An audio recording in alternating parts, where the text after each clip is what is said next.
Thank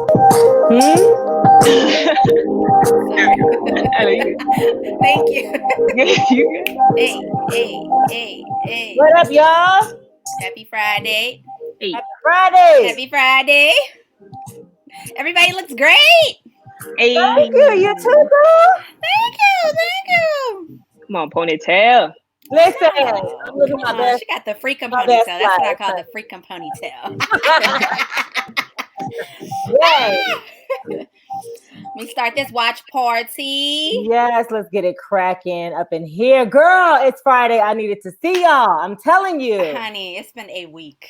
It has been it's been a year this week. Okay. Right. A year. A whole year. Mm, Okay, I had to do this from my computer. Okay. Happy Friday. Folks are coming in. We want a few more folks to come on in. Hello, everybody. Say hello to us. Hello, y'all. Let us know where you're from. Yes. Who's watching? Reveal yourself. Right. And where y'all watching from? Where y'all from? Send us a state. Send us your city in the comments. Just want to I'm about to do my watch party too. So yes, I really do need Facebook to make this a little easier. Please, Jesus. Okay. Like, I don't understand. We don't have social media people who monitor this stuff for us. So right. Honey, one day. Right. What's up, y'all? Yo, how are you? I'm good. How was your week? Okay. Right. You doing homeschooling, right? Right. Damn. What's going on with that, yo?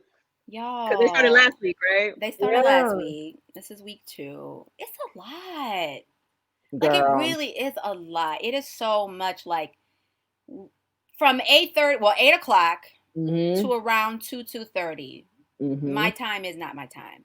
It is Lila and Mouse time. Right. And it's just, it's a labor of love. I'm not going to sit on here and act like it's amazing and I just love this time. No, it's absolute garbage. Right. Girl, and God bless all the moms who love to stay at home with their children full time and homeschool their kids. Yeah. Right. Listen, because it's not me. Absolute garbage. Some people can do that. Some people can do that. And, you know, but I'm going to do whatever I can do, obviously, to make sure that my kids are good and to make sure that they're successful this school year. But it's a lot. Yeah, with the 5-year-old. Right. Attention spans all over the place. But we making it, y'all. Yeah. Girl, amen. Hold on. I know. Yeah, like there really is no other choice. I just have to do it. Right. I have to do it. So. Are the kids having fun? Miles having fun? Or is it still like, what is going on? No, it's getting better. It's definitely getting better. It's adjusting. Like, he's adjusting. Lila is definitely more like, I miss my friends. I'm over this, mommy. And Miles is like, well, this is a lie. Is it done yet? But I like it. Right. He likes it now, it's which interesting is great. to him. Yeah. But you just have to be hands-on. And I really feel so bad for the kids whose parents either have to work or just can't be as present with them, because really, what are you supposed to do at 5? Girl, on a computer screen? Like, what are you supposed to do? Right. I can't even imagine.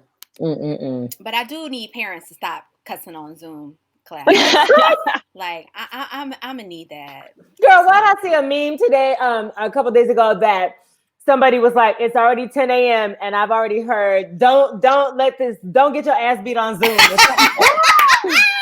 Now, it is a real thing. It's a real thing. Lila was like, so, you know, my little friend, I ain't gonna say his name. I was like, yeah, his mama just said some, like, the F word. And I was like, oh my God. Like, the etiquette, you know, trying to teach a 5-year-old how to mute, you know? Right. It's like, and if the parents aren't there, it's like. Right. In conference calls, all the parent conference calls that I'm hearing in the background, I'm like, The teachers need like admins to just manage the Zoom. They really do. That sounds crazy. They do. A few of the teachers will just say, I'm going to go ahead and mute everybody. But they're really trying to teach them the responsibility of like muting themselves. But it's a fail. It's a whole fail. I mean, or if the parent like come over and mute before you go ahead and cut your kids out. Like, I don't know. I'm just saying. I feel like they could do better. They can do better. Right. I ain't trying to judge, but it's like. Well, any of you parents out there who know you be acting up on Zoom, get your life together, sis. Get it together. Don't be cussing your kids out on Zoom. Right. During school. Don't do it.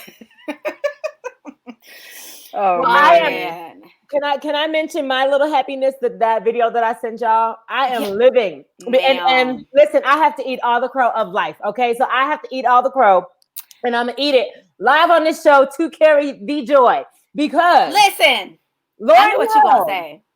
Lauryn Hill killed that concert, y'all. She killed that concert. She killed it. That concert. But we never said that she's not a beast. This is true. So what we're referring to, y'all, to those, I posted on my page, Lauryn Hill did a concert for Louis Vuitton. And it was, listen, first of all, I can't be mad at Lauryn Hill being late because it was a video that I could just press play on. So right.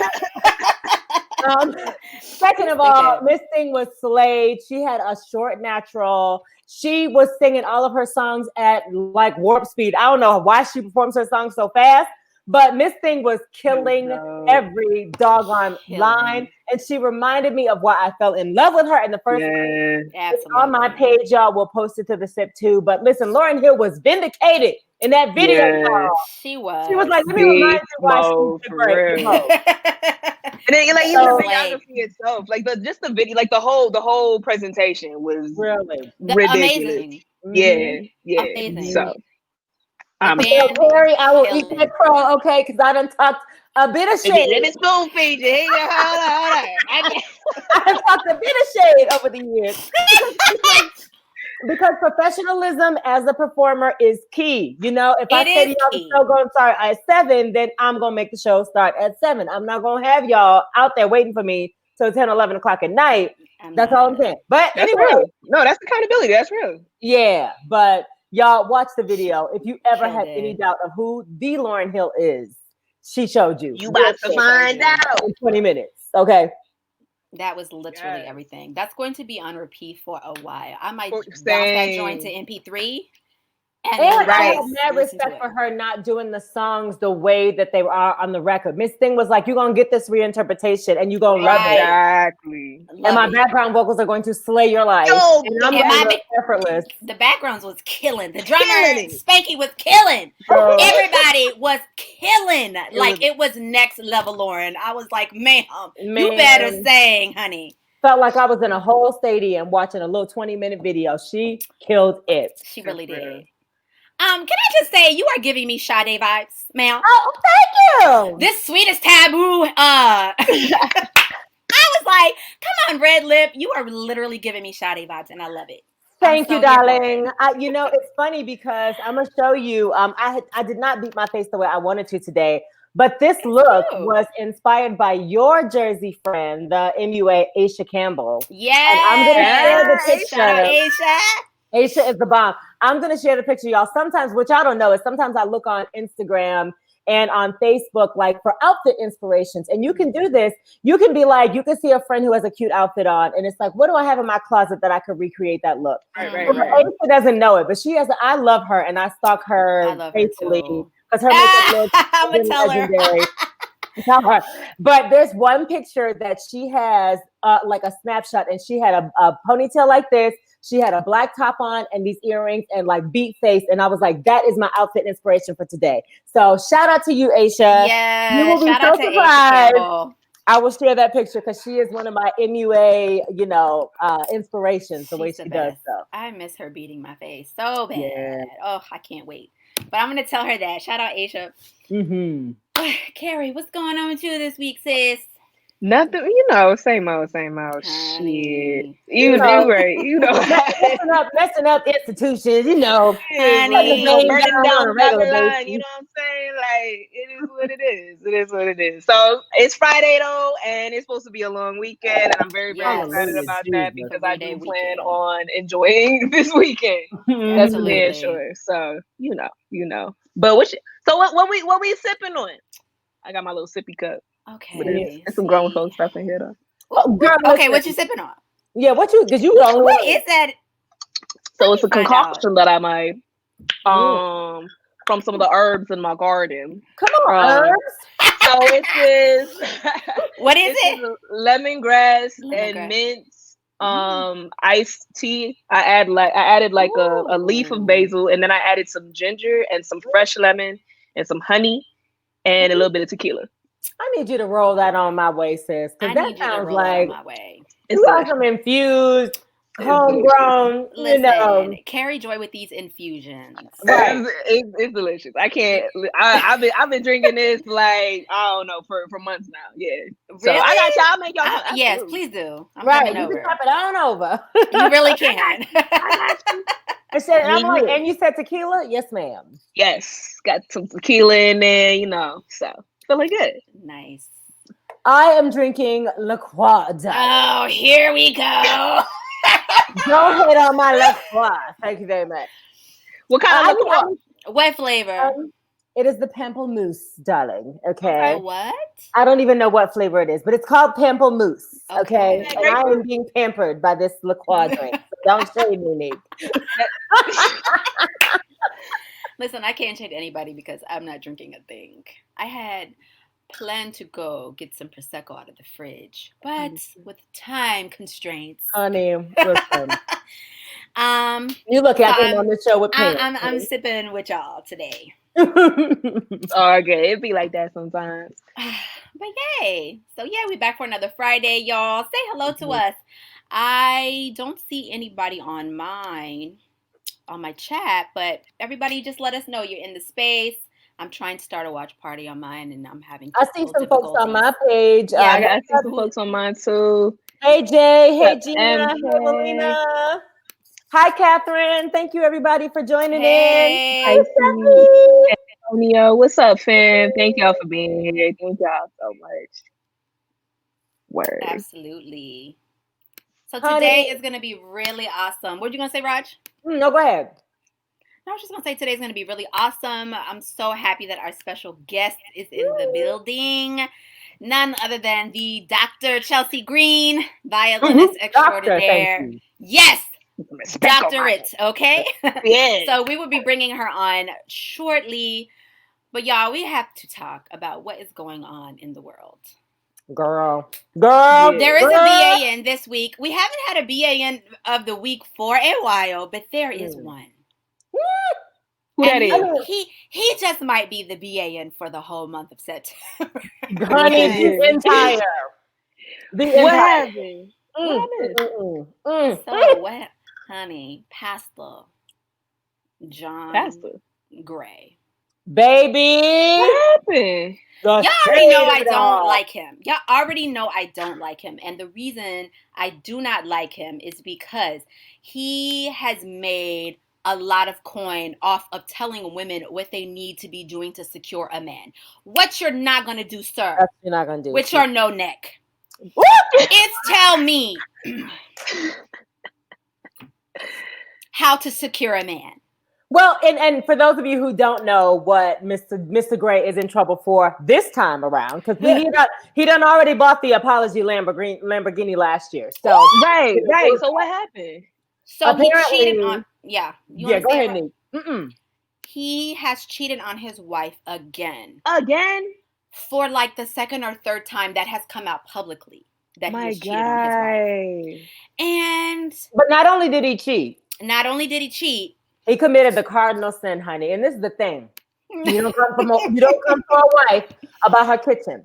So I got to pick with Mr. John Gray. Because not only did he talk about his wife bad to his mistress, and it's on record. He had his son come on and say, he was on the phone talking to his wife, and he was like, she don't cook, does she? And the son was like, no. And he's like, what'd you have all last week? And the son was like, we had pizza.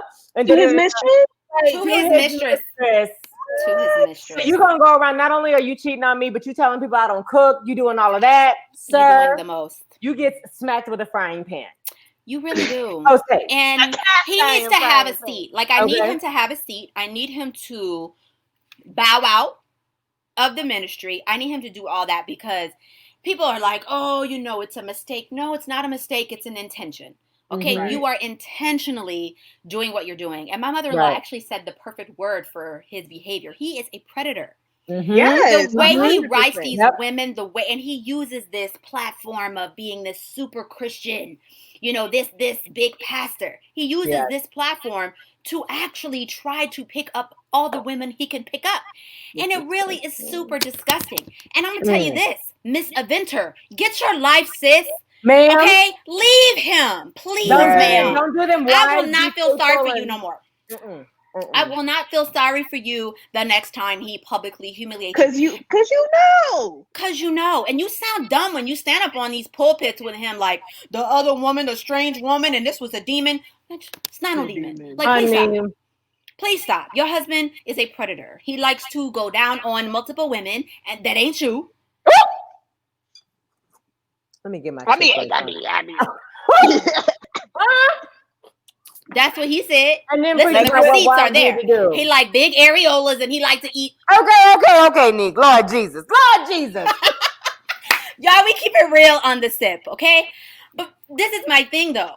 Stop, and then when you come out, take accountability. Don't be like, I boo-hoo, I need the same Jesus I preach about. And this isn't all going to fall lost if somebody comes to Jesus off of this situation. Sir, and you're not a martyr. You're not a martyr for bad behavior. I need you to really stop that. You're responsible for being an a-hole. Okay? That's what you did. Please sit down. And I need celebrities and his church members to stop caping for him. Real. Mm-hmm. That's real. The pastor's trash. I feel like there's like this clique within like Hollywood, within these circles, that it's like nobody can do anything wrong. Nobody can be held accountable. Right. You know, it's like, no, I think we should talk out about the fact that he can't stop sleeping around. Right. James Fortune is another one. How about stop beating your wife? Stop beating your wife. Stop beating. No. How many mugshots do the church need to see for for them to stop caping for you? James Fortune is a hot ham, and he blocked me on Instagram a long time ago. He needs to be in jail. Like, that's real. He needs to be in jail. Society, for real. Right. Yes. Right. He is. Yeah. And then you make a whole album about like being redeemed, and you're not. God, like, don't put my name on this. But we know people is trash. So John Gray, you get the absolute BAN of the month. Sit your no neck heaven. Somebody posted a picture of him who was like, "This is the ultimate reminder to never skip a leg day." Did y'all see that picture? No. What? Yo, that's hilarious. That's so wrong. That's so wrong. But it's funny though. Hilarious. But it's true. Hilarious. And who is sleeping with him? Okay, let me stop. Listen, it be the ugliest one doing the biggest dirt. And you be like, sir, if you was not on that pulpit, you know nobody would be giving you the time of day. I mean, he's worth millions. Awful lot of money. I'm just looking at it. Millions. I'm around $7 million. It said, okay. You know, well, I ain't saying they. Now you about. But hey, listen. Now you're gonna be worth about. That's what Aaron said. Right. Sis, leave and take half. Leave and take half, and find somebody who is worth your time and life. Absolutely. Because he doesn't respect you. He doesn't respect your children. He doesn't respect people who spend their hard-earned money on their tithes and offerings. To talk to his mistress about his wife's trifling. That means you just don't care at all. Stop saying that these are slip-ups and that you need to be exercised for your demons. Like, no, sir, you are trash. Hot, steamy trash. And you're doing this on purpose. Mm-hmm. Right. Mm-hmm. Okay. Anyway, who we got next? There's another one. There's a whole nother one out here. Because I know we got more to go to. So go ahead, girl. This woman, she gets BAN of the century as well. We have another Rachel Dolezal, guys. A whole nother Rachel Dolezal 2.0. Oh my God. Give it up, Nick. Let's do the whole story because this is trash. Her name is Jessica A. Krug, and I don't know why Black people would think that you're Black with the last name Krug, but okay. I mean, you know. Maybe she like married. We do have an extended diaspora. But. That's true. That is true. However, ma'am, she doesn't look Black. Anyway, she teaches Black history at George Washington University. And Sis has been telling people for years that she is a Black woman. And she finally... And Latina. Oh, yeah. And finally realized that she realized the error of her ways. And did a whole Medium blog post saying that her pretending to be Black is anti-Black. And basically apologized. Yeah, say it, Raj. No, go ahead. So her blog post on Medium is titled "The Truth and the Anti-Black Violence of My Lies." And Sis just basically comes out and says, I've been pretending to be Black and I'm so sorry and I have mental illness. What the what? I was waiting to hear what Carrie got to say because you already know. You already know, Sis. When she's in fact white and Jewish. She is white and Jewish, which is white and white. How does that even... Where does that even come from? You know what kills me about it is it would never occur to me, even as a Black woman, even as a light-skinned Black woman, it would never occur to me to all of a sudden be like, so I'm a Latina today and I'm just going to start speaking in Spanish because I look similar. So let me just go ahead and co-opt this whole other lifestyle. Right. And then not only let me co-opt it, let me build a career out of it. Let me get funding and let me take funding from somebody else. You know what I mean? Out of it. Like that to me is the audacity of the whole thing. And when she said the violence of my anti-Blackness, that's the way you really should say it because you really, whatever. I'm so mad. I don't even know what to say right now, but she is absolute trash. And why did somebody post a versus meme of her and Rachel Dolezal and was like, "Who you got?"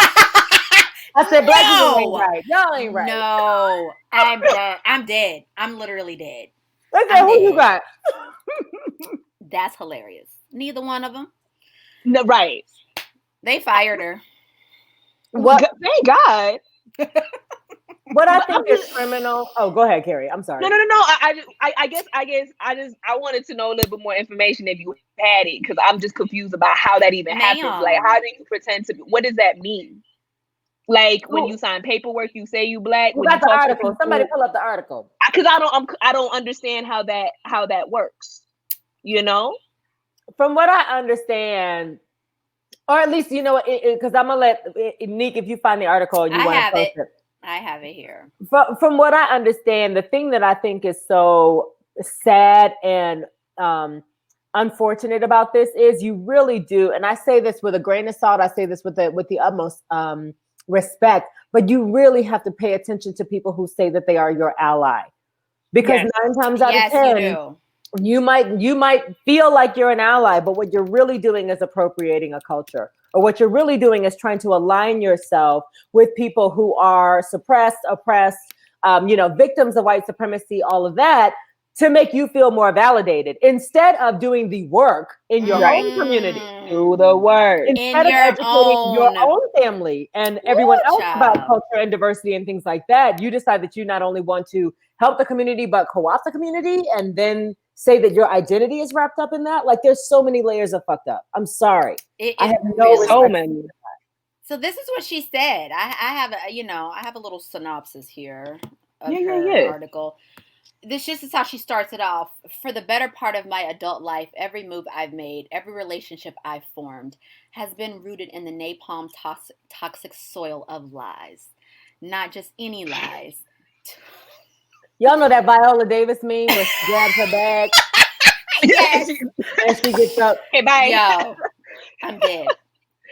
To an escalating degree over my adult life, I have eschewed, eschewed my lived experience as a white Jewish child in suburban Kansas City under various assumed identities within a blackness that I had no right to claim. First, North African blackness, then U.S. rooted blackness, then Caribbean rooted Bronx blackness. Wait a minute. Ma'am! What? Like what? Ow! So playing an African American wasn't enough for you. Then you had to play a Bronx African American from the Caribbean. Caribbean. Yeah. Sis, what are you doing? She says, I have not only claimed these identities as my own when I had absolutely no right to do so, when doing so is the very epitome of violence, of thievery and appropriation, of the myriad ways in which non-Black people continue to use and abuse Black identities and cultures. But I have formed intimate relationships with loving, compassionate people who have trusted and cared for me when I have deserved neither trust nor caring.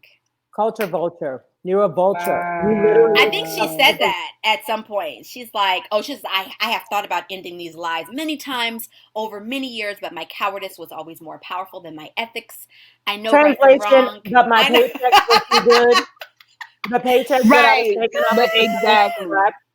Honey, it's just, I am a coward. I am a coward. I believe in restorative justice where possible, even when and where I don't know what that means or how it could work. I believe in accountability, and I believe in cancel culture as a necessary and righteous tool for those who with less structural power to wield against those with more power. Ma'am, then really? You cancel. Y'all have to go read it. It says it's a 5-minute read, but she just goes in. White people, let me speak to you for a second here. No.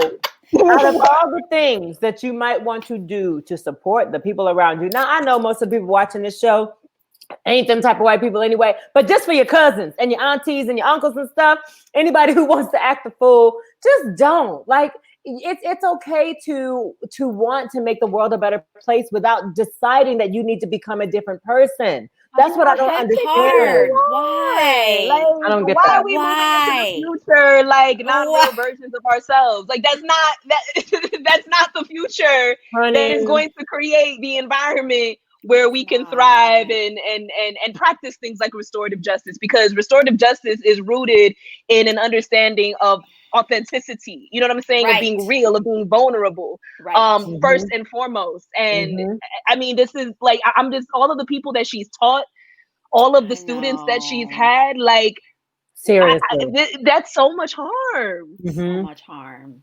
And I gotta tell you, I have a special respect for any of her Black girlfriends who like caped for her, because I bet you they want to give her a colossal ass whooping right now. 100%. Because they know they get arrested. But honey, don't let me be your girlfriend for like 20 years and I done cape for you. And then I found out. Vouch for you. And then you're gonna write this letter and make a little article somewhere. Ooh. Baby, when I tell you don't want to see me in them streets, you don't want to. Don't wanna. Oh my God. Jessica. Girl, just, you know. Yeah, no, she needs to be canceled. That's real. She's probably worse than Rachel Dolezal. Listen, we see it in Denver. We see people who be doing the most. But you know, we have peace and love. We appreciate the people who choose to be allies. But folks, there are more of those Rachel Dolezal and Jessica folks than we probably like to admit. Absolutely. And it's just really sad because it causes more harm to the movement than help. Absolutely. It really does. So you wrong for that. Whoever your Jessica. And your poor little life is just about to be in shambles, sis. Like, you might as well should have just wrote that lie for life, because. What y'all think about Jessica, Rachel Dolezal? Number 2. What y'all think? Because don't catch a case, Raj. You know, don't catch a case. The Lord is working on me, Steffi. I try every day. But you're tested. You know, it's when you're tested. But when I see little Jessica's, you know, I be feeling some kind of way. You know, some kind of way, honey. So it's been a lot going on this week. It's been a lot. It has. But, yeah. Wow, I'm at a loss for words, right? Yeah, like, it's so strange. It's just so weird. Like, is this real? And in 2020, are we still talking about this? Like, y'all didn't learn from Rachel Dolezal? Like, I want to know when she sat at home and saw the Rachel Dolezal story. Like, was there any part of her that was like, ooh? Of course. I'm sure it was. And I think is she married? Is she? I don't know. It does not say that she's married. Okay. I don't see that she is. I'm just curious. But I think I heard that there was somebody who threatened to tell her story. And so that's why she came out and told her story. So you've been doing this for 20, 30 years, honey. You had no plans on coming out. No, she didn't. And saying anything. You were going to live this life for the rest of your life. Until your parents, of course, like Rachel's did. Was like, ma'am. Probably would come out and say, no, she white. Right. You wrong for that. White. All right. Ooh, so okay. That's been some current events for this week. There's a lot more, but we'll be on here all night. So, are y'all ready for our special guest? Wow. I'm so excited that this amazing woman is on our show today. I met Chelsey probably about like 8-9 years ago. We did a gig together for J. Cole for the Letterman show, and that was my first time that I had ever met her. And I used to always see her on social media like, yo, who is this killing chick on violin? Like, and we would always like each other's posts, but you know, sometimes you get a chance to like meet those that you look up to. And we did this gig together, and ever since then, we've had some amazing musical experiences together. She's a dear friend, and I'm so happy. I'm going to read her bio for everybody so you can see just how amazing this sister in power is for this week. Chelsey Green, described as passionate, electrifying, and innovative, international Billboard charting recording artist, Chelsey Green breaks down stereotypes of traditional violin and viola playing. A native of Houston, Texas, Dr. Chelsey Green is a multi-instrumentalist, vocalist, entrepreneur, and educator that combines classical and contemporary to make music uniquely her own. Chelsey and her ensemble, Chelsey Green and the Green Project, have released 5 studio projects, debuted on the Billboard Contemporary Jazz and iTunes Jazz charts, and performed live shows and educational workshops around the world, including shows throughout the United States, as well as through the Middle East, Eastern Europe, Japan, and Haiti. Dr. Green maintains an active performance and recording schedule while also teaching full-time as an associate professor at the prestigious Berklee College of Music in Boston, Massachusetts. Hey! Most recently, Dr. Green has also been appointed as trustee to the National Board of the Recording Academy, which is super dope. Yes. A few performance highlights include the 62nd Annual Grammy Awards with Lizzo, Songs in the Key of Life Tour, DC twice with Stevie Wonder, Mid-Atlantic Jazz Fest with jazz violinist Regina Carter, the Essence Music Festival with MC Light, the theater at Madison Square Garden with J. Cole, NPR Tiny Desk with Wu-Tang Clan, a solo feature with the Boston Pops and Rhiannon Giddens, a feature ensemble debut with the National Symphony Orchestra, and a nationally syndicated Walmart commercial produced by BET Networks, appearing alongside Kirk Franklin and Estelle. Yes, honey. Dedicated to educated youth of all backgrounds, Dr. Chelsey Green also spends time devoted to the community by providing a wide range of educational music workshops and keynote talks to city and county schools, after-school programs, and educational groups to illustrate and uplift the diversity and richness of Black American music in all its forms and the power live music can have in their own life. I am so happy to introduce my sis. Welcome to the show, Dr. Chelsey Green. Come in. Hey, everybody. Oh, my goodness. You should have said all of the ones of those performances that we've done together. I know.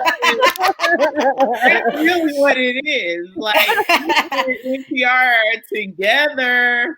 I did. Thanks to you, honey. Girl, God, thanks to God. Won't he do it? Sure, won't he do it? And that was awesome. That was an awesome gig. Hallelujah. Yes. Thank y'all so much for having me. Of course. Thank you for being here. Y'all were trying to light it up. I was back here like, girl, you already know. Because we don't play sis. Listen. Ray, wow. It's just... I mean, Why not? I'm calling him John, okay? John. Listen, but I call him Pastor Gray because he's the pastor we know about. Right. He's the pastor that's in the news. He's right. The pastor that has the platform, and we just see his stuff, right? Right. There are parishioners everywhere paying tithes, showing up, being in this, and you all are booed up, y'all. But I'm single. I'm in this single life. Tell y'all, they love to come and preach a word to you about what you are doing as a single woman. Okay. Meanwhile, they got their foot in a whole bunch of different stuff. So it is. See that. You know, it's really a challenge, and like you said, I think it's even more impactful to see how his wife responds to it, because she too shares this very like public platform, right? And it is like, boo, the onus is on you, sister. Like, make it happen, sis. Leave. You know, it's a heavy responsibility. I realize, for like familiar reasons and other considerations. I think at the end of the day, though, when somebody knows they can take advantage of you, they continue to take exactly that part. And that's in any type of relationship, you know, professionally, romantically, whatever. So it's like, where do you want to, you know, set yourself up? And like, you know, it really, to me, comes down to, how do you value yourself? How do you value yourself? Where's absolutely the value?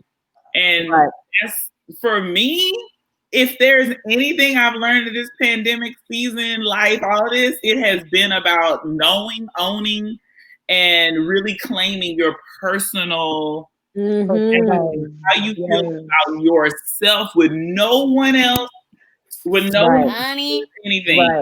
Absolutely. Right. So that's a deep one. Preach. Listen. Like I said about Beyonce, honey, and I love me some Beyonce, but say that. I said what I said. I was coming. I was waiting for it. I was waiting for it too. I knew she was about to say Beyonce. It's her birthday. It's her birthday. Today's her birthday, right? No, I'm gonna be nice. Listen.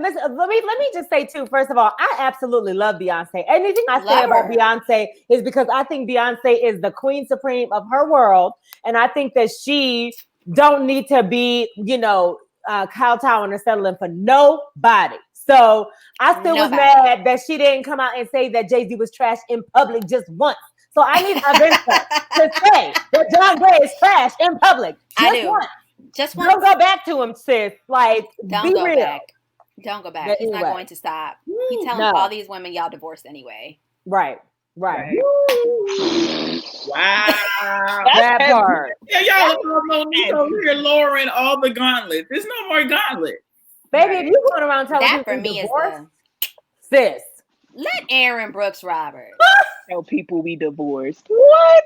And then call my son talking about some I don't cook. Listen, get the hell out of here. You get all the shade. Anyway, moving along. Sorry. Yeah, right.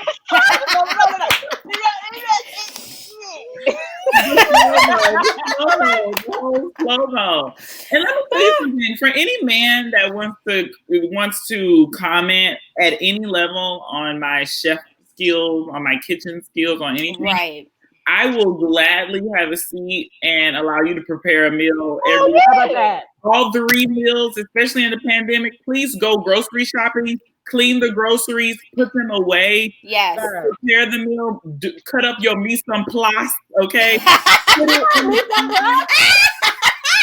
Okay, do it for the blueberries in the morning.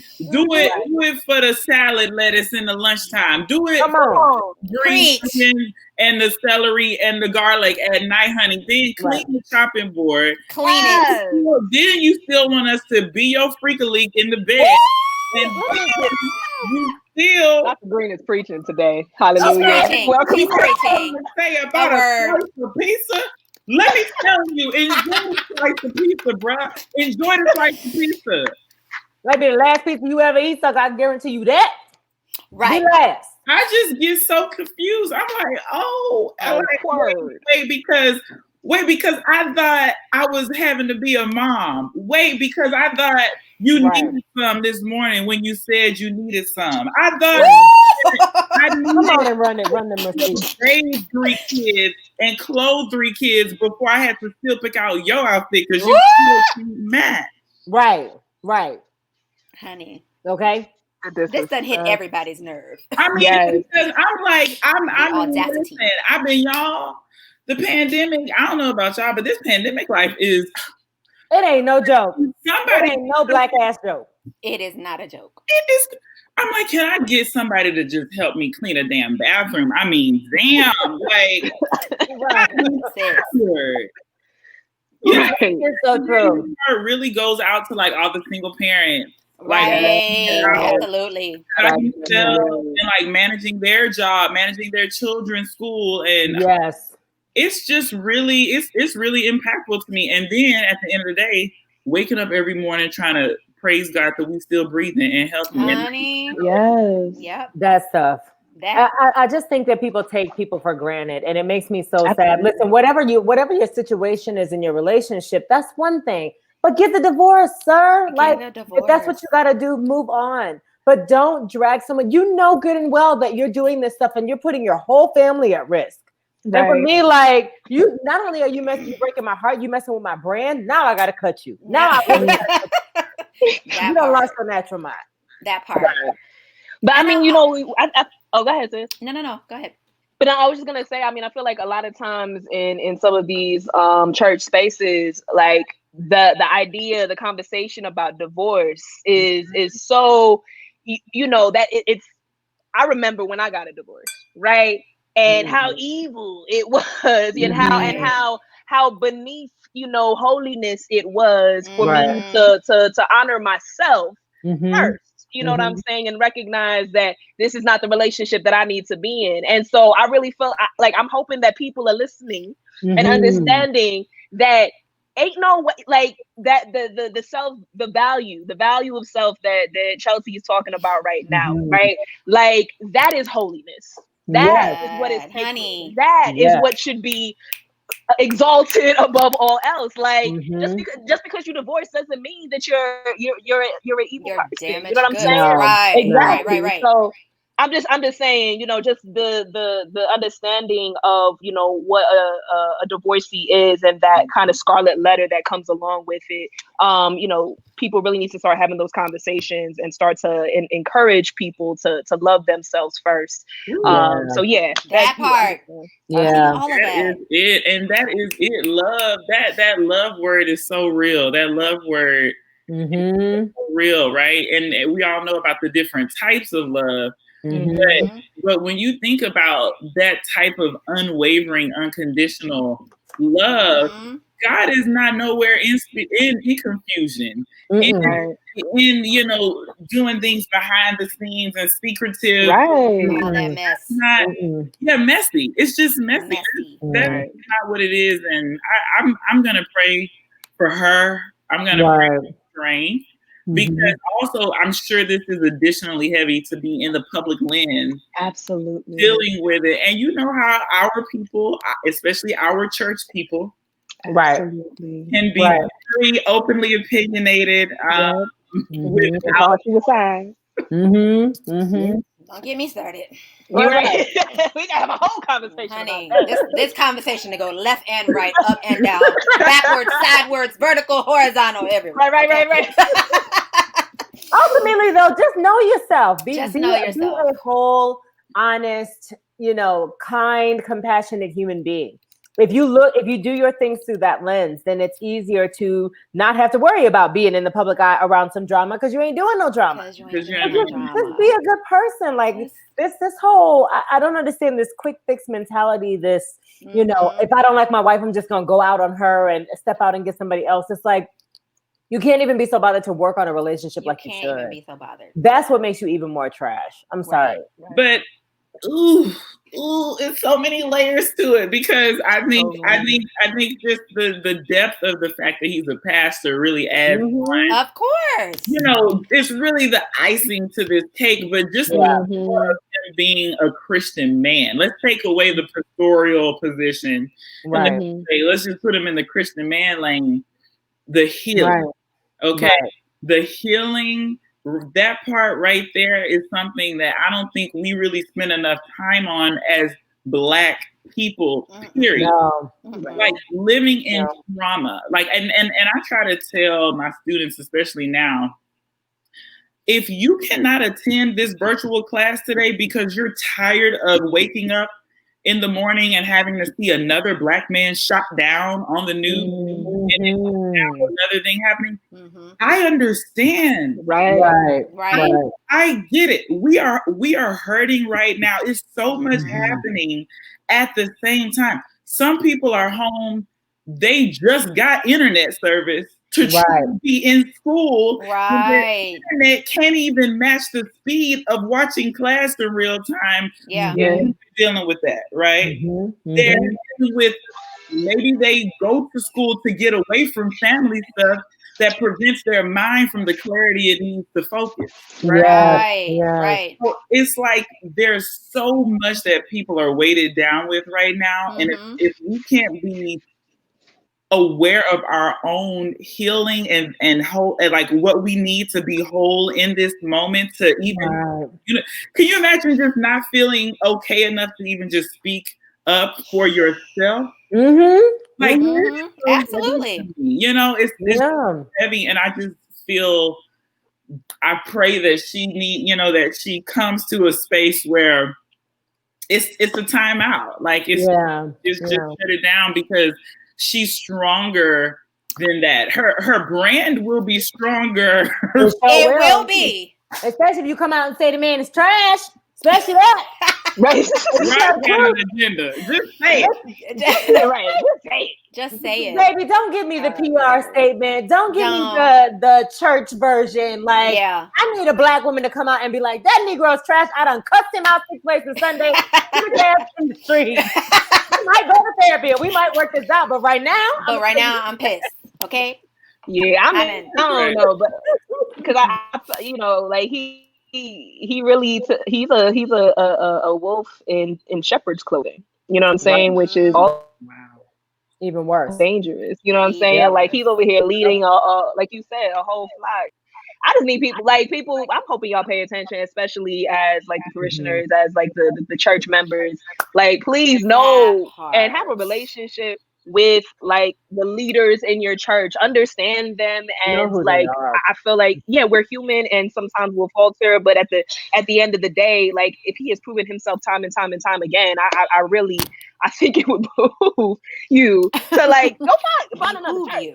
You know what I'm saying? The petty in me wants to know why he moved to the new church anyway. Petty in me wants to know what happened with the first church, but why he's not with that church, right? That's neither here nor there. And Steffi, don't be shady, anyway, Steffi. Leave me alone, Steffi. What's Steffi talking about? She said she be talking about how I'm trying to catch a case because I be telling the truth about these trash men. Exactly. That's why. These trash. Yeah. No, you're right. I really hope she can leave and get her voice, but yeah. Woo-wee. But I know we normally do question of the day. Did you have a question of the day, Carrie? I do have a question of the day. Okay, so if God lends you, and I'm going to say their power because, if God lends you their powers as supreme leader of the universe, what would be your first decree? Oh, I know. Can I go first? Yes. I don't want to go. Don't take mine. I would want Trump to die, right? But I would want,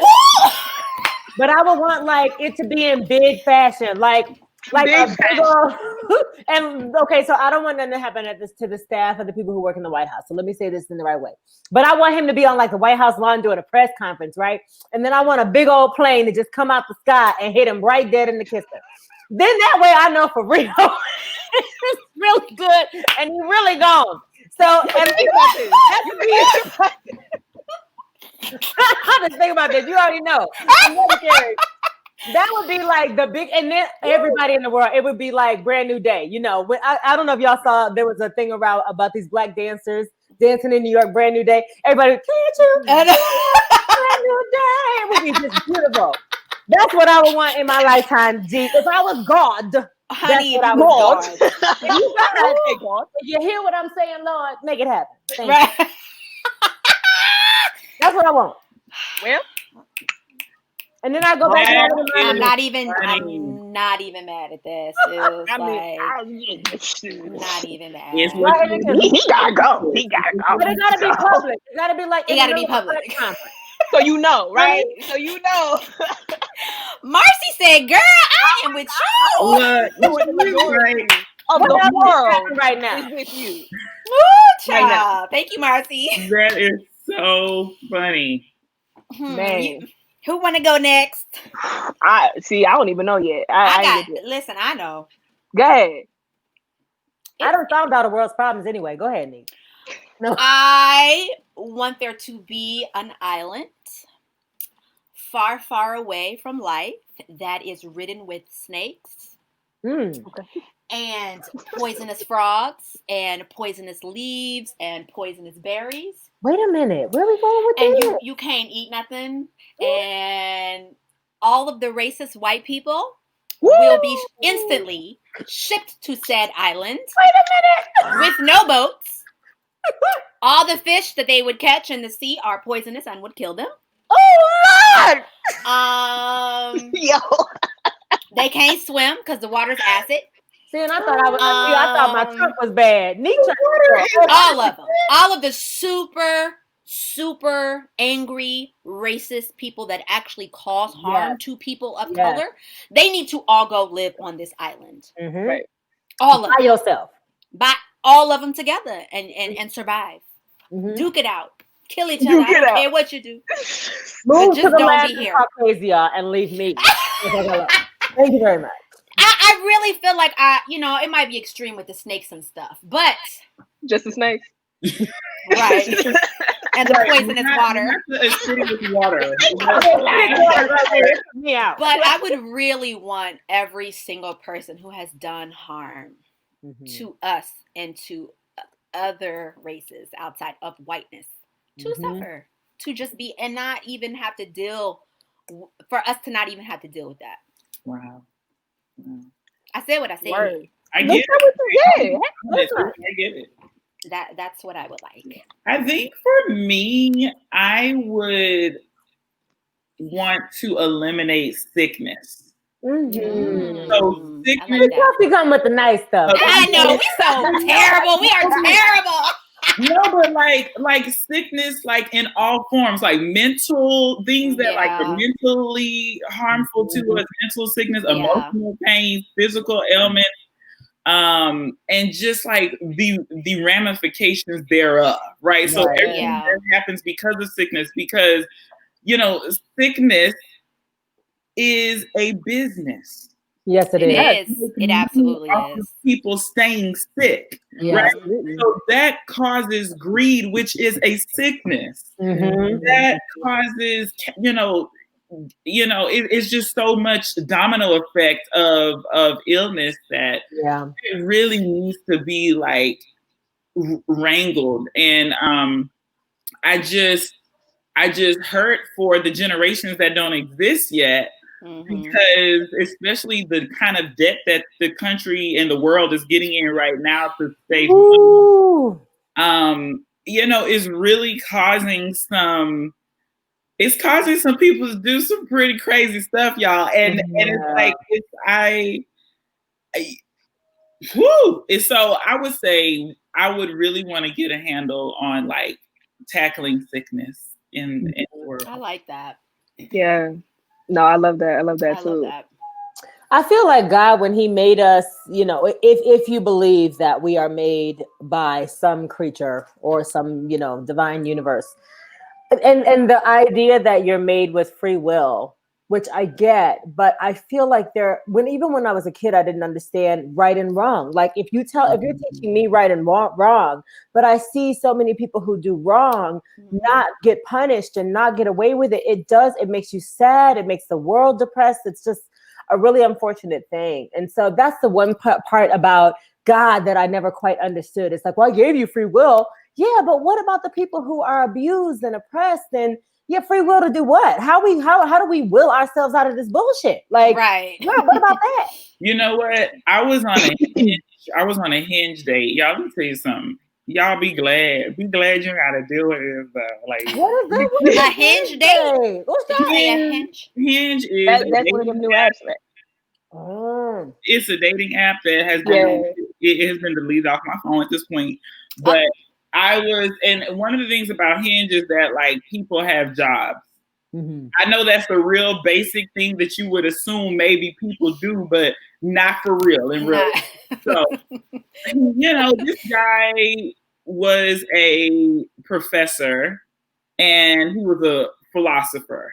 Okay. Mm-hmm. So he was very adamant that like, how could I believe in God when, his area of study right now, I really don't want to out him like that, but let me just say his area of study is super heavy. Mm-hmm. And it deals with like really, really heavy stuff around slavery.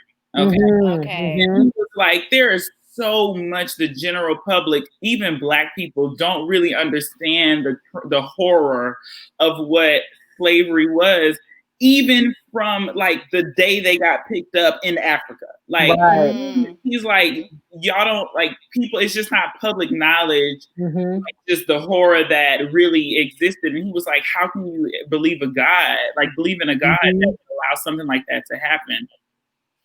And I'm always like, God did not allow things to happen. Like God doesn't design bad things to happen. And this is just what I believe. Mm-hmm. I do believe that we walk ourselves into situations sometimes and fumble the whole play, right? I believe they were victims. Like there are victims that get taken from people abusing power, right? How many millions of stories in history can we call on these things? And I'm thinking about the really lightweight stuff that I've did in my life and been like, girl, you fumbled that play. That was a gift. You had it and lost it. And it really like makes me think about like men and how passionate they get about NFL games. They're like, I'm like, that's probably what God and like aunties that have passed and everybody else is looking at me like, right. Yeah. Done it. Right. And so it's like, again, I just think that there's so much that we got going on, and this pandemic is just pulling the Band-Aid off of everything. Honey, it is. Facts. 100%. And in a good way, I think. Yeah, it is. I mean, what's in the dark has got to come to light. Exactly. Here we are. It's gonna happen. So absolutely. I mean, I was just gonna say to answer the question, like what I would do, I would get rid of capitalism, but ultimately I would get rid of greed. That's what I would try to do, because the thing is, like, so many of the things that we see today that cause oppression stem from greed, right? Race is a construct of greed. Class is a construct of greed. All of these ways that we take advantage of people is simply because there are groups of people that feel like everything belongs to them, although there's enough for all of us to eat.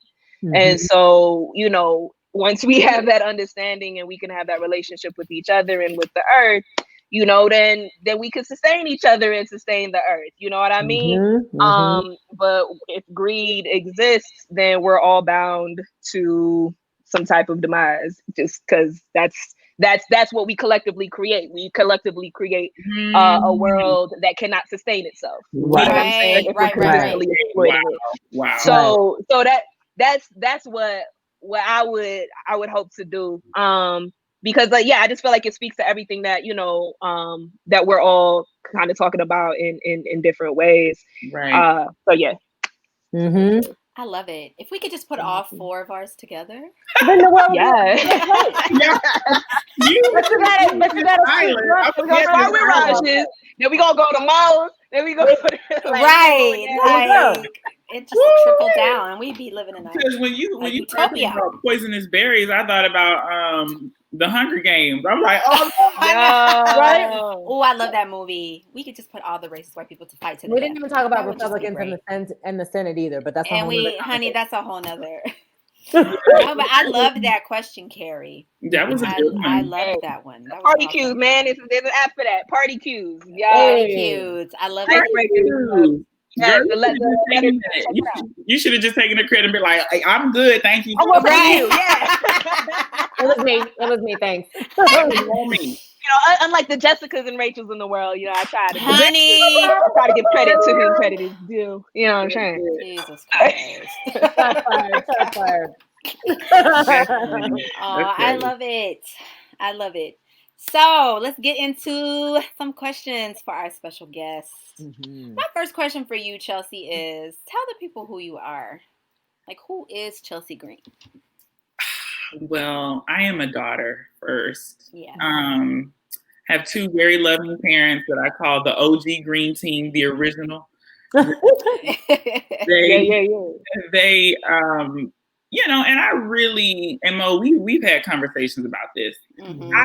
I am so grateful to have parents that have supported me. And the way you support your children.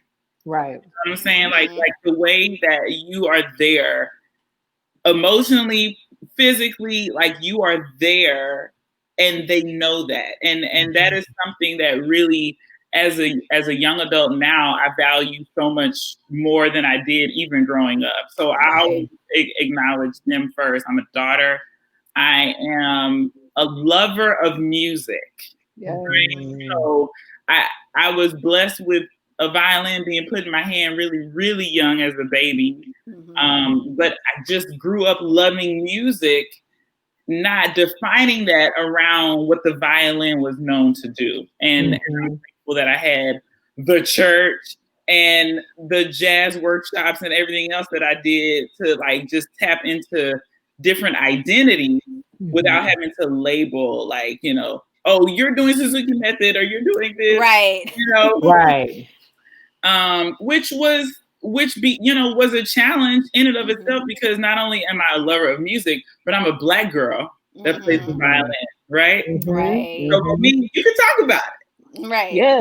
This is a whole nother situation, because when you want to talk about greed and capitalism and exposure and opportunities and limitations and gates that have been blocked, things that have been done with intention. Mm-hmm. Right. Absolutely. Things that have not been hidden, and ways that we've navigated pivots without us even knowing we're doing it. And that is the genius of Black people. Yes. I always tell my students, if you come here thinking jazz is about music, then it's lost on you. You need to go. Absolutely. The idea of jazz itself is how our culture has survived in the world, period. Amen. Right. We have navigated, Black people, all indigenous, going back to our roots. Yes. We have used improvisation to survive in this world, period. And we get the honor of using an instrument to do it. Right. On some music.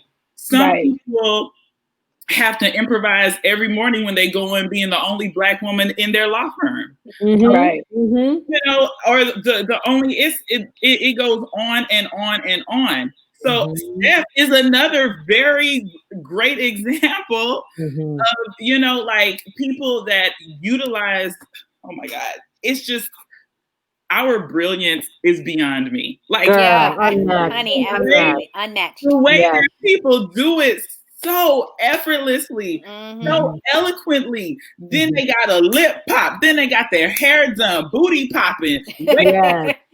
Like, it's just like, girl, you are just doing it in this queen form. So I'm just so grateful to be a part of that in some little way. And so I love music. I love the opportunity that, people like me, we have a lot of colleagues. I mean, everyone. Raj, you're a performer also. Like, it is such a blessing that our Black girls can Google Black girls that do this. Black girls that absolutely. It be people that do it, not one person, but it's people, and it's something that is normalized.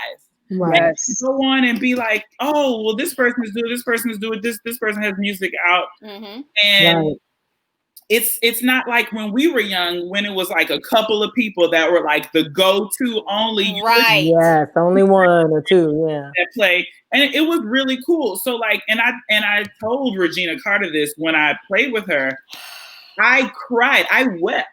I'm jealous. And I said, I don't think you understand how grateful I am to you for the path that you paved to even be able to do anything I'm doing, because people heard you and now they say, okay, well, we can give you an opportunity. Like, that's right. And for me to be like talking to like my living Coltrane, my like, yes, she is that. It was like, I literally get goosebumps even just thinking about it. And I just think that is something that's always been such a passion for me. I don't want anybody younger than me to think that it's, it's something that they can't do. So I just feel like we out here, playing music, we're teaching music, we are surviving, and I'm grateful for the opportunity. So I think that's how I would describe. I love that. Girl, you just said a whole word. Where is the collection plate? What is your Cash App? We need to put it up so people can pass the offering. Okay. I'm serious. Put that in the chat. Passing around the budget. Come on. Hey, I mean, if y'all want to bless them.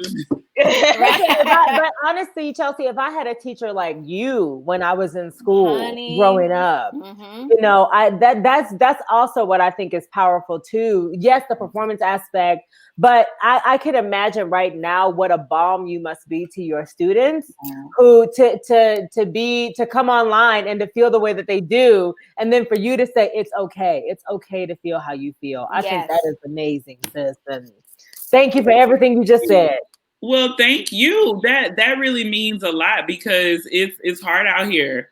And I think we have to keep ourselves lifted as much as we can, right? In spirit and in mind. And like I told my mom the other day, she was like, "What are you doing?" I'm like, "I'm at the gym. I don't want to be here.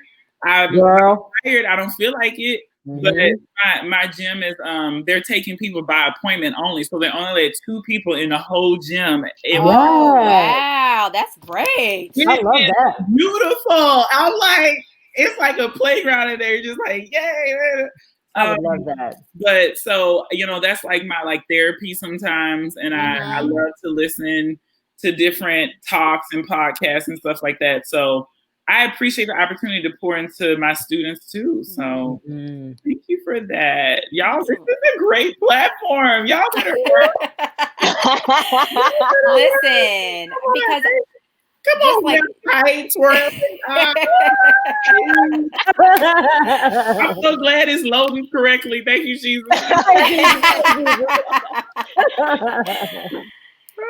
No, I love and can identify with so much of you with what you say. Just being a Black musician, a Black violinist, and thinking about Regina Carter, and just even I don't even know if she remembers me, but she mentored me in college and gave me like just the best advice. And I remember seeing her and Diane Monroe. and being like, oh my gosh, where I didn't see them when I was 10. You know, it was much later. So the fact that you got an opportunity to perform with her, sis, I would die. I would die. How did that feel? Like, let's talk about that a little bit more. How did that feel? Because very rarely do we get a chance to perform with our legends. Raj got to perform with Diane Reeves, who was her like living legend. Listen, she did. That was like talking to my Sarah Vaughan, honey, and I will forever love that. See, yeah, Diane lives out here in Denver. Did you know that? She does. She lives like 7 minutes from us. Right. Nobody knows where I live, but yeah, like she's like right around the corner from most of us, and she's like the coolest. And I tell kids that all the time. I was like, when you get mad about studying music history, think about how you have social media right now. To be looking at people's lives and stuff like that. When you dive into music history, you're diving into the core of who they were as an artist. Like you should want to know what the foundation of music is. Because what are you as an artist? How are you going to translate that in your performance? Like I am not the one that's going to be like, go listen to this person perform it and play it just like that. Boop, boop, boop, boop. Like, never, A, because I hated it. I hated it.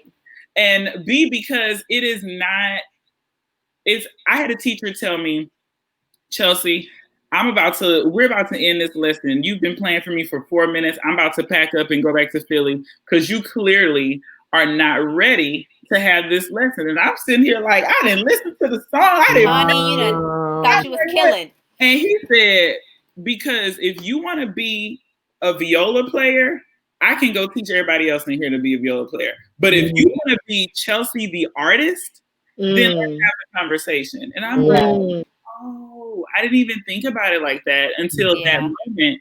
And like, to me, like knowing that Dvorak was a champion of Black music. Yes, he sure was. He sure was. He started a whole conservatory dedicated to Black musicians. Yeah. Like knowing that type of weight makes me know that he called it American music, but he was really calling it Black music. Right. And he didn't have the purview to say that in the spaces, which is such a theme even now. It's just all the time, it's all the time coming up. So I think that knowing your history and knowing that, to me, was the biggest thing I was trying to convey to her. And I just told her, like, to have this moment right now is surreal. And I said, I really don't want you to, I don't want to be like that geek out fan type of person. Right. But like, I really am, because it's bigger than you.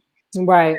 You are the person that showed me it was okay. Like you are the person that said there's a future if I work to this. Absolutely. See you do it. And I think honestly the biggest thing was I was like, I'm not good enough to play with you. I can't do this. Like, I don't feel good enough right now. Oh Lord. I need to shed. I need to go shed. But you are good enough. And I know you slayed. I would have killed to be at that performance, honey. You and Thank you, Regina. girl. That was... But also the people that we admire the most, they're human just like us. They're human and they have their own insecurity. Exactly. It's I think that's the beautiful thing too, is like, and I think it's good that you said that and you got nervous, because give her flowers while she's here, honey. Absolutely. That's right. That's right. It's well deserved. Yeah. That the whole flowers while you're here is another huge thing for me. I had an aunt pass away. She was very young. She was healthy. She had just lost 58 pounds. Honey's natural hair was together. She was giving me tips. And then one morning she just didn't wake up. And her passing changed my life. Like when I say it was the light that, you know how people say you're living life, but your pilot light is off. You just don't have that. Sparked me a whole new different way, because I'm like, dang, there was so much life I wanted to live with her still here. And we gotta do that for everyone. Like the famous people we admire for certain reasons, for our friends, absolutely, our teachers we love, for our anybody we can think of that has that kind of weight in your life. Yeah. Especially how people are dropping out in this pandemic. People are that's real. That's so real. That's real. I know that the Chadwick story was extremely powerful for you. Oh, we haven't even talked about that yet. That was so heavy. That was super heavy, and that was so heavy. That has been a heavy thing on my mind this week, and I think for a lot of Black folks in general, layers. just for what he represented, like what his character, like, no, Black Panther isn't real, but what Wakanda represented for Black people, how it was like this utopia of a place that we could all imagine. So that, like, the fact that he passed, and the fact that for 4 years his brother was suffering like that, and nobody knew, nobody in his circle, in a world where everything is leaked. That is amazing that they were able to support that brother for 4 years. The fact that he worked through that, it's just I'm so grateful. I'm just grateful we had the opportunity to such a masterful artist, you know what I'm saying? And like you said, especially to be working through that. Oh my gosh. Yeah, that crushed me. I can't. Definitely. I mean, it's just, cancer itself is a whole thing. That's a whole conversation. A whole other conversation. Black people and cancer is a whole thing. Young Black people and cancer is a whole nother thing. So it's just so many layers. And with that said, the fact that he was dedicated enough to his craft to still work, to show up for the community at large. Somebody pointed out to me, one of my coworkers pointed out to me that he died on like Jackie Robinson Day. He did. He did. Like August 28th. We know that August 28th is heavy in culture for a lot of reasons. But for him to pass on that day was also very significant. So I think it just really speaks to a young king with a purpose fulfilled. Yes. Absolutely. Absolutely. Fulfilled. Right. Yeah. So when you wake up and you're still breathing and you're working and you're here, we still got purpose. God is still like, hey, get out there and do me. That's it. And also, who will you be? What will you do? I think what is so striking about losing him at 42, losing a lot of our great younger Black men recently. It's like, oh, whoa, what just happened? Oh. That was so strange. Sorry, y'all. Went away. You still hear me.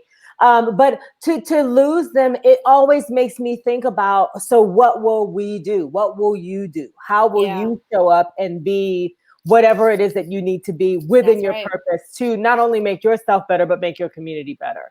So in terms of, it's like, give them their flowers while they're here, but also show up and be the best you can be too. That's right. So that they are best represented as well. So girl, I'm real sad about him passing. I know. I really am. Absolutely. And to me, I was in I lived in the DC area for a long, long time. And a lot of people went to school with him at Howard. Oh, wow. And so it's just a very kind of real thing that the whole 6 degrees of separation thing is really real for me. Yeah. It's like, bruh, this is really close. But I also just lost my grandmother last year to colon cancer. So it's just a heavy thing. And she was another one. Still doing hair, still cooking for her husband in her 80s, driving to, and then the cancer just wiped her out. So, yes, honoring them by fulfilling your own purpose. That's right. It. That's it. That's it. And if y'all get a chance to watch Chadwick Boseman's Howard University. Oh, we lost our girl. There she goes. If y'all get a chance to watch Chadwick Boseman's Howard University commencement speech, yes, it is really, tearjerker. Many things that he said over his lifetime were powerful, but the fact that he was a Howard grad, a Black young man talking to these Black young people, It's something that you'll go back to again and again. Yeah. Yeah. Yeah, absolutely. Yes, indeed. This is kind of flowing off of this because we are going through a pandemic, because everything just feels so heavy this year. What are you doing for your own personal grounding? What are you doing to heal yourself? Me? All of this. Yes, you. Oh. Well, I am so grateful for. I think one of the things that, like, I try to get lonely. Like, I'll try to be in a lonely place and I'll be down and I'll be lonely. God doesn't let me stay there for too long. Right? I have an amazing prayer group that I'm a part of, and an amazing book club that I'm a part of. So between those two situations, I tell you, I have been busy reading. We read a lot of books. And we've been doing a lot of like devotionals and stuff like that in my prayer group. So it's just been a lot. And we talk about Jesus, but we talk about some other stuff too. Okay. So it gets really real, and it's just nice to, I think what's refreshing for me is to fill your life with people who are transparent. Yes. Right? People who aren't afraid to like be on some, well, this is what me and my therapist talked about this week, or, like, I'm in counseling, which is really helpful.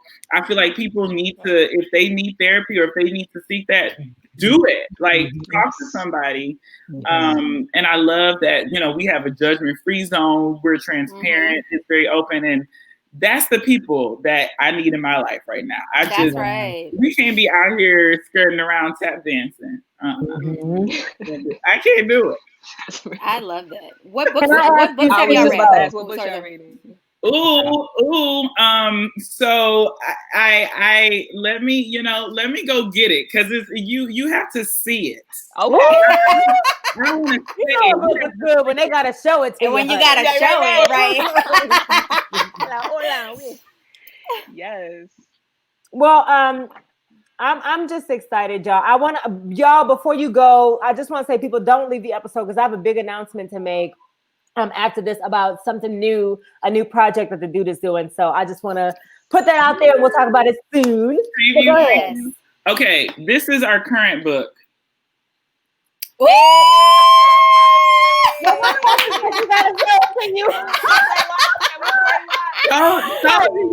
I have never even heard of that. Oh my gosh, y'all! We need to do this one, y'all. I need it. What did they discuss in said book? We're on the last chapter. Let me tell you something. If you wanna reevaluate some things, honey, that's the reclamation. You talking about reclaiming time? Yes. Reclaiming. Get into it.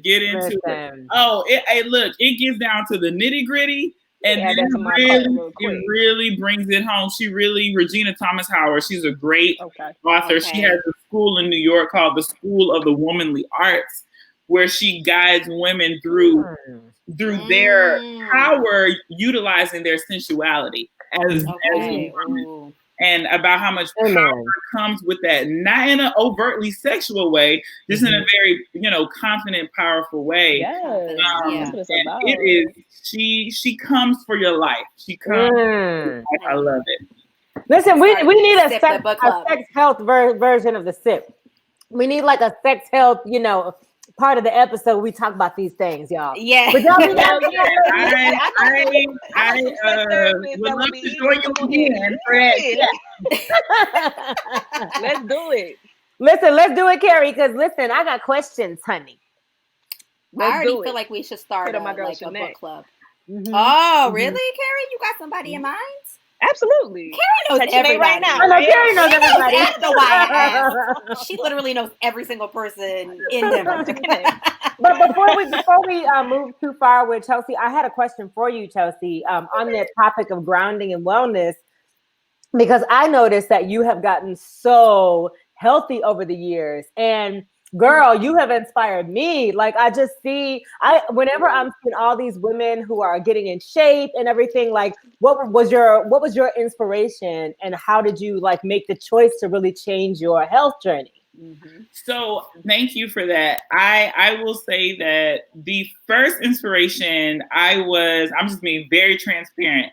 I was trying to get off a medication, and my doctor was like, listen, I'm not even going to entertain it unless I see you take off 30 pounds. I'm like, I can do that. So I came back at 25 and she was like, oh, so you're serious? Because apparently doctors have this thing where if you lose 25 pounds, then they put you in the like, you're actually losing weight category. And I will say that has been the biggest, most disheartening part of this whole weight loss journey is to literally see how my doctors have changed how they handle me. Isn't that something?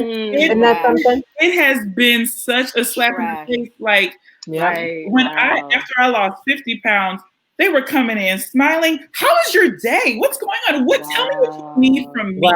Tell me. It was a completely different experience.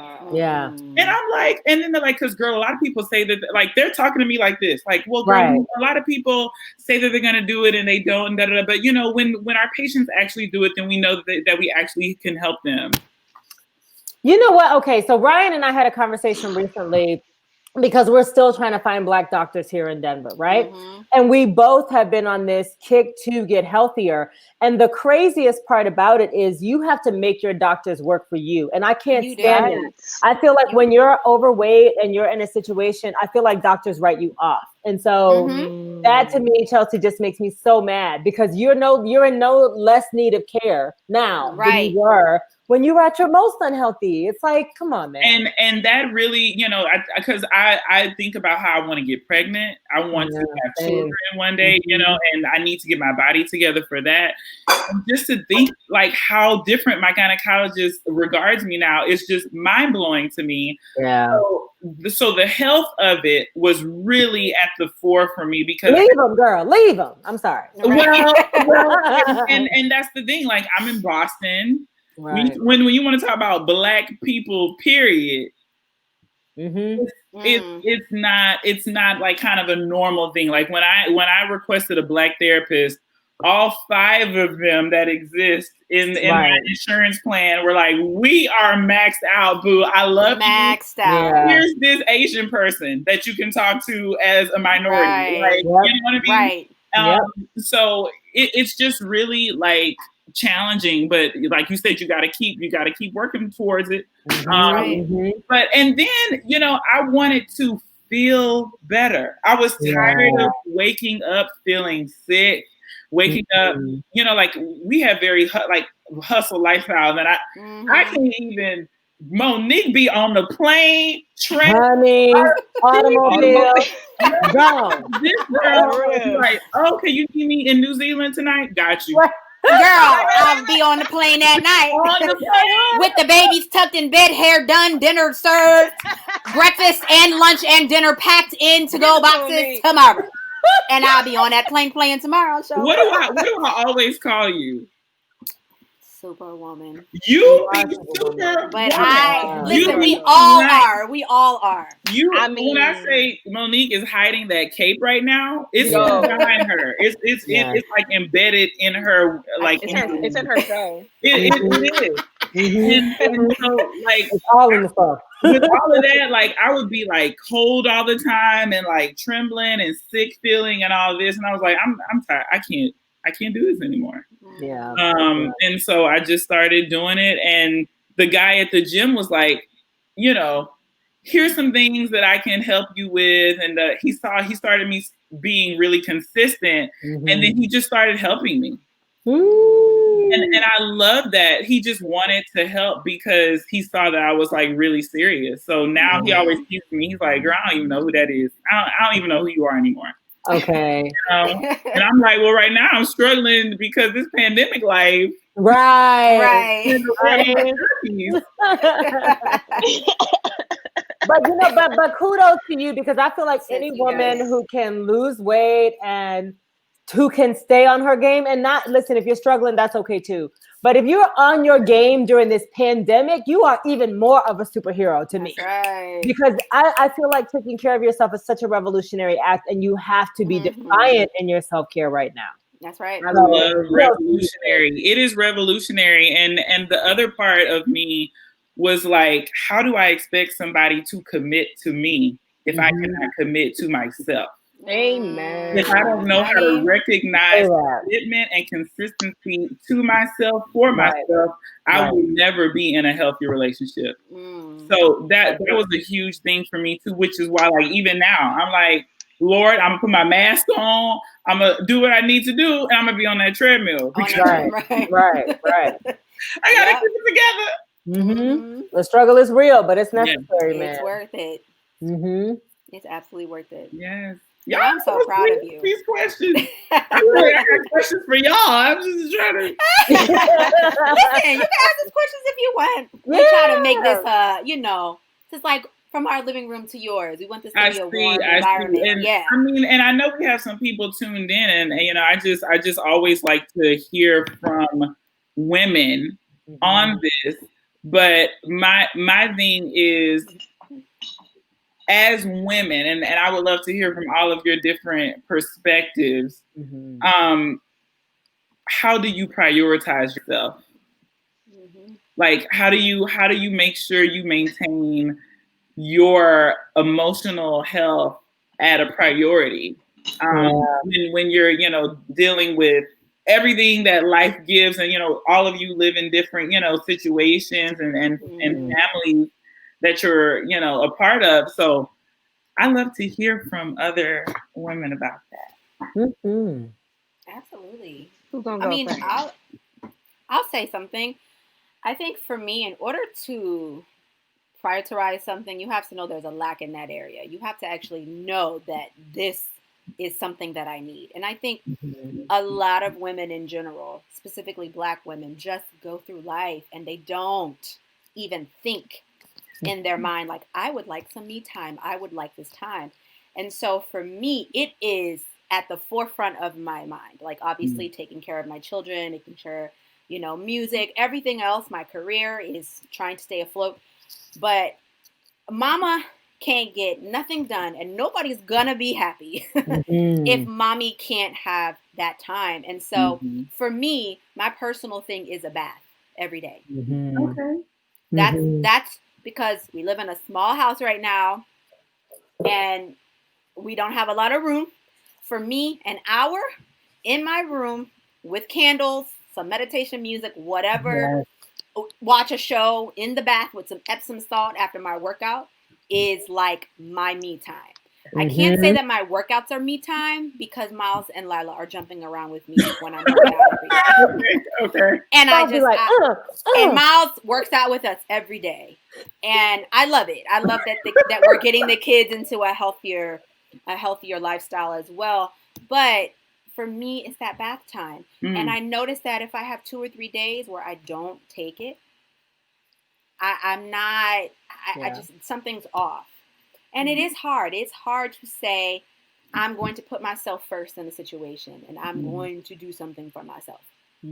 But you have to. And I think as specifically now, there's a lot that we're all carrying. There are so many people. I think this is the word that has been lacking for me with a lot of folks during this pandemic is like compassion. Because one person may be doing amazing through this pandemic. One person may be killing it financially, whatever. Right. Other people have 40 million people are on unemployment. Right. So many people have lost their jobs. Evictions are through the roof. Foreclosures are through the roof. And it's heavy. Everything is so heavy that sometimes you may feel guilty for having time. Like, I feel bad if I don't deserve this time. But no, sis, you do. Like, you have to prioritize that time, and you have to know that you're doing it for yourself, your wellness, your family. Because if you're good and whole and here, then everybody's happy in the household. So that's like my personal thing is that I have to carve that out. And Raj is always hard on me about that because there was a long period of time where I would not. She's like, girl, what are you doing for yourself, sis? Like, I'm like, I don't know. Is that accountability? Is but that it's that accountability. Like you need to do something for you need yourself. a sister friend who help you out. A sister friend who will tell you that you need to take a step back.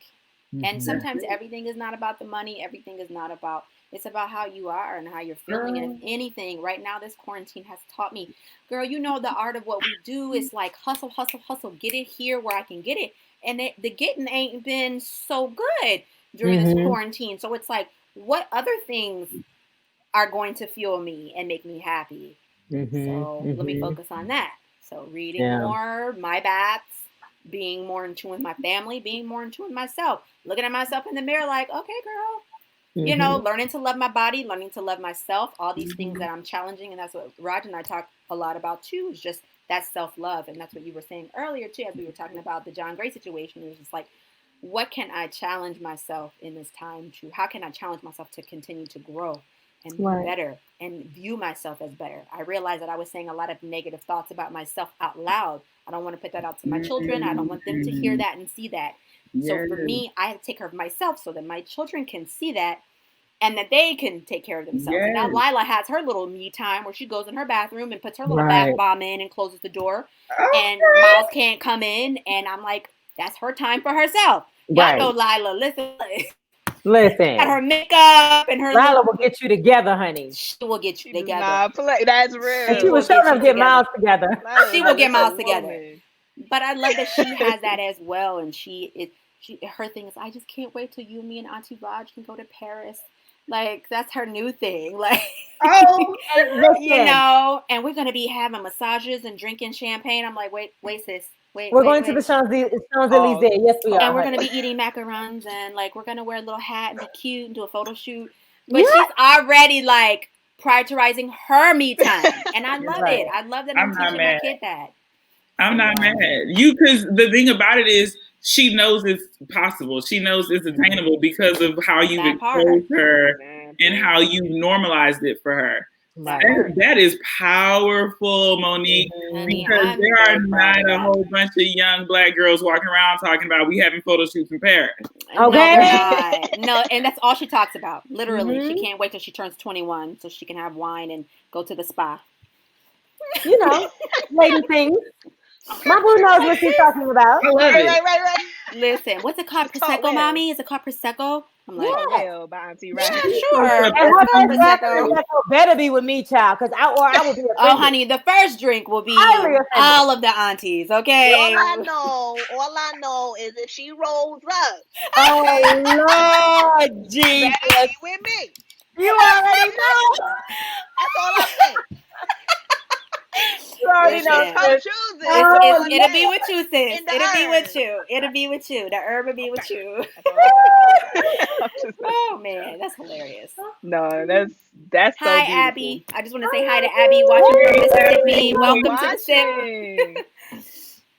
So, Go ahead, Raj. No, go, sis. No, I mean, I was just gonna say, echoing what Mo is saying, definitely that me time. Just like, so what I would say personally that has really been keeping me grounded is that reconnection that I've been having with the earth, like growing a lot of my like these herbs and these fruits and these vegetables. Having like, I literally wake up every morning and go and talk to my plant babies, and I'm like, "How y'all doing? Look at you! I know you showing off. What's going on with you? Why you drooping?" Like, I love it. Every single morning for me, and like that grounds me every single day. And also at night when I water them, like it's a relationship. Like I take time with them, and so that's something that really has been just I see myself reflected in the process, right? Because I've never really grown anything myself before, but it is inspiring and it is like phenomenal, like to just kind of see, like once you plant these seeds, they just know what to do as long as they have the proper environment. You know what I'm saying? Like they got the water. That's the they word. got the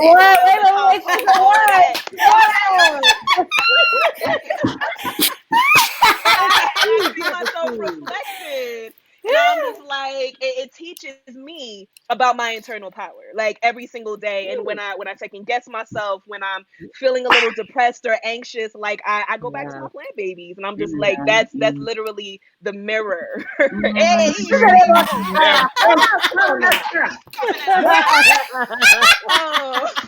no, for real, that's been my thing. And they know what to do. They know what to do. That's right. They know what to do. That's real. Oh, what's up, Daniel? I see you sitting. That's my track sister from back in the day. What's up? Oh, that's what's up. Here. Let me So tell yeah, you, man. that is so. I heard Sarah Jakes Roberts talk about this last week. She was saying a lot of people talk about the seed, but don't even talk about how the soil has to be ready to receive the seed for it to flourish. Yes, it has to be fertile ground. It has to be fertile ground. Yes. The seed. So your seeds can be planted and they already know what to do. And your foundation is there. That's it. That's it. That's it. It's so true. Absolutely. I love it. And so that is what has been teaching me throughout the process. Yeah, for sure. Nice. Love it. You know, this is such an awesome question, because I think the answers change over time, right? Like how we find our balance, how we find our wellness changes over time. And I think that at the start of this pandemic, the minute that the pandemic hit, I had one of these like, oh, hell no moments. And it was around the fact that, like, when you think about, you know, Chadwick's passing and all these people passing, it always gives you a reminder of like, how am I really doing with myself? Like, how am I taking care of myself? And so when the announcement came along about the pandemic, it was like, am I really going to allow myself to die or be at risk because I haven't been healthy this whole time? And I literally, y'all, it's going to sound funny, but like when they announced the pandemic, I was like, you ain't gonna catch me slipping. Like, right. I'm not about to die right now because I didn't take care of myself this whole time. I'm not about to do that. And I felt so defiant about needing to have a level of peace during this time, because I thought life was challenging, but I was managing it. You know, you have your career, you have your hustle, you have your challenges about not taking care of yourself, but you think you're working it. But then something like this pandemic happens and you realize life is short. You ain't got but a minute, sis. Like, there ain't no eventually I'm gonna get to it. Like, yet, you know, tomorrow came right now. You know what I mean? Like, all these things happen like that. And it just made it absolutely imperative and a non-negotiable that I take care of myself. Yeah. And then we moved my mom in to our space during the pandemic time. And I knew that was going to change the vibe of like my house and my life and everything. And something for me that has occurred in my mind is that crisis will always be. Like, once this pandemic is over, our new crisis will be, how do we repair our lives and get back to whatever hustle we're supposed to be doing? Right. So there's always going to be a level of renegotiation in your life about some madness. So how do you have your peace of mind in the midst of all of that? And for me, that has been like, there are days when I work out well. There are days that I literally don't exercise because I need a rest day and I'm trying to get my emotions together. But ultimately, if I don't have a baseline of care for myself right now, then I have no more excuses. There is no more, there's no more reasons, So to me, it became a life or death situation, a non-negotiable. That's right. And that, the working out and the yoga has really changed my freaking existence, y'all. Girl, y'all look good. We're so proud of you, girl. Raj, Mo, Carrie. Thank you. Y'all look good. You all are. This is, first of all, has been the SIP Church on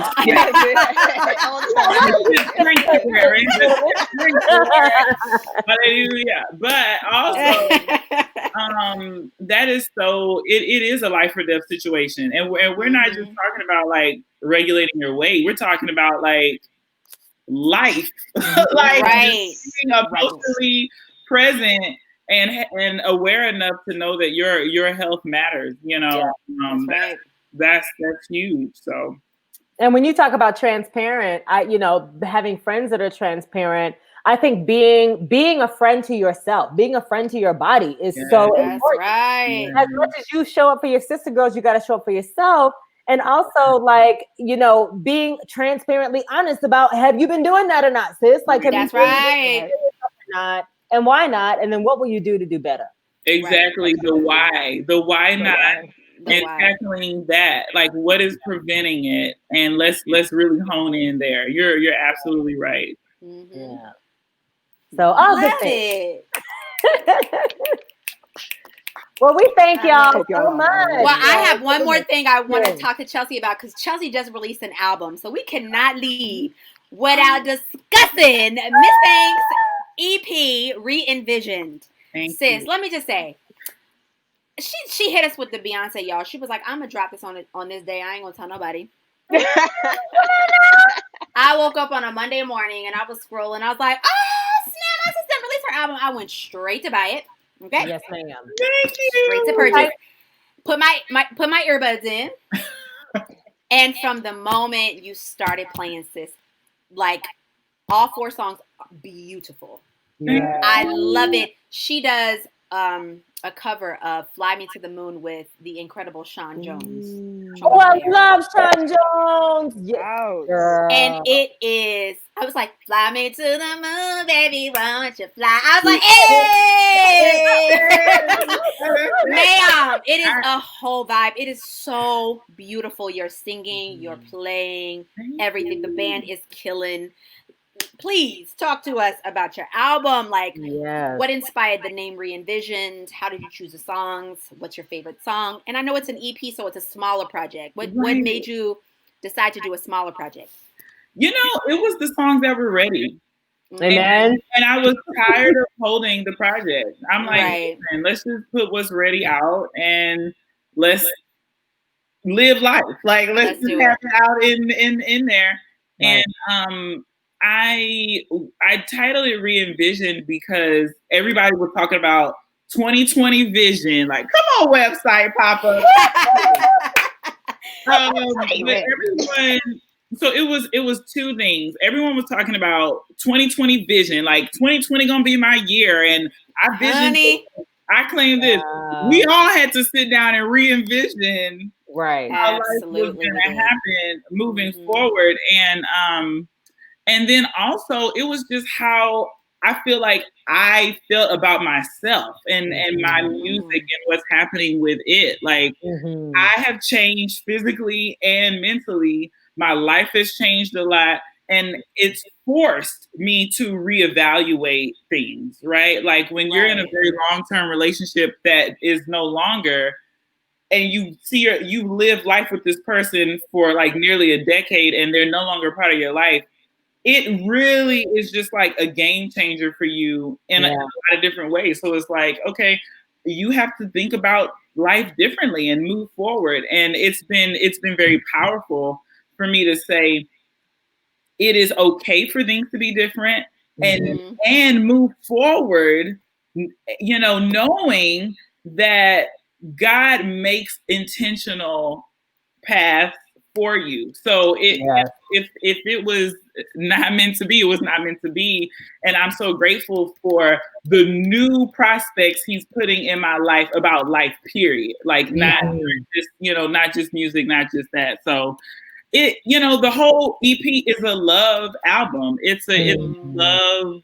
Every song talks about love in some way. The first track is called Soundcheck, and I had to talk about my love of music first because the sound check is the best part of the gig. Sometimes it is. It really is. We're all like, sound check be killing. Yeah, it's just everybody is energized. Everybody is like happy to be trying out the equipment. Like, we're testing levels. And that's what that like repetitive note is in the beginning. It's like, no, I still don't like it. I'm just gonna keep playing it until it's right. And then a lot happens at the sound check. Like, sometimes it just turns into a rehearsal. Sometimes it turns to a jam session. Right. It's just whatever. So the love of music was first. Then It's Not What It Seems talked about that lust and that infatuation that comes in a situation where you think it's something that you love, but it's really not. And this really was talking about the love of my culture, the love of my people. Yeah. Because we, like I said earlier, we put on the clothes, we have given the world dance, exception, we have given the world music, we have given the world food, and yet we still are out here in these streets giving our ideas away, giving our genius, giving our talent away, while our culture is just appropriated on every single turn at every level. So it's like it's there, but it's not what it seems, which is why there's like a random classical part in the middle before it goes to the ending section. Fly Me to the Moon, you know, people put me in this jazz lane. That's a whole nother conversation for another day. Jazz is beautiful. I love jazz. I like to play jazz. I also love some trap. I love some R&B. Come on and say that. I love it. Soul. And so when Sean left the studio, I remember he called and he was like, why do I feel like I just left the churchiest juke joint? I'm just saying, like, it's just, you know, so I wanted to put a version of that tune that felt good. Like, that was just felt like I was in the corner in the club, like, with the boo, or maybe not with the boo, maybe looking at somebody that could be the boo, and due to the boo. We'll talk about that later. And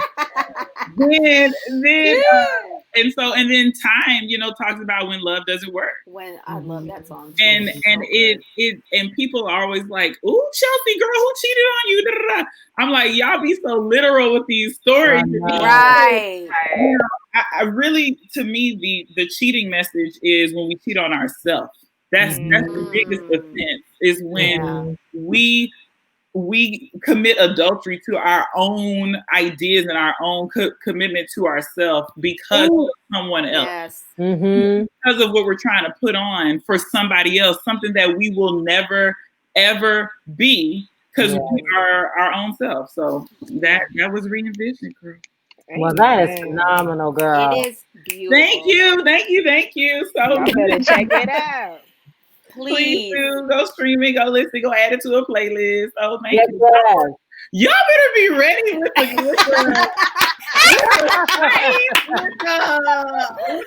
social media tag. Listen. Y'all Exactly. Professionales.